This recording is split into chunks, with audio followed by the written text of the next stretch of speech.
বাজারগুলো কোথায় স্থানান্তর করা হয়েছে, আর এই নতুন স্থানান্তরিত স্থানে প্রশাসনের পক্ষ থেকে কি ধরনের ব্যবস্থা নেওয়া হয়েছে জানাবেন।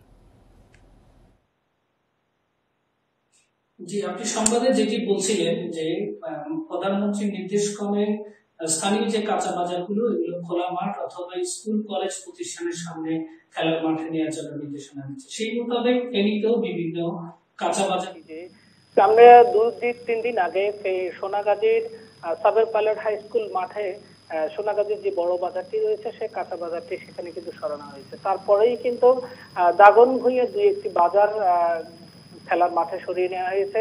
এছাড়াও দাগনভূঞা, ফুলগাজী, ছাগলাইয়া এবং ফেনী সদর উপজেলার কয়েকটি বাজার কিন্তু খেলার মাঠ, স্কুল কলেজ মাঠে কিন্তু নেওয়া হয়েছে। সেই ক্ষেত্রে আমি আজকে দুই একটি বাজার ঘুরে পরিদর্শন করেছিলাম, সেখানে দেখেছি যে মানুষের সমাগম অনেক বেশি, কিন্তু সেখানে যে বাজার কমিটি যারা আছে তারা সেখানকার যে ক্রেতা সাধারণ আছে তাদেরকে সচেতন করার জন্য বারবার তাগাদা দিচ্ছে। তারা বলছে যে নিরাপদ দূরত্ব থেকে তারা কিন্তু বাজারগুলো কেনাকাটা করার জন্য, কিন্তু জনসাধারণের যে জিনিসটি লক্ষ্য করতে পেরেছি সেটা হচ্ছে তারা তাদের ভিতরে সেই সচেতনতা কিন্তু নেই। আর সচেতনতা না থাকার কারণে তারা কিন্তু ওই যে নিরাপদ যে সামাজিক দূরত্ব সেটি কিন্তু তারা মানছে না।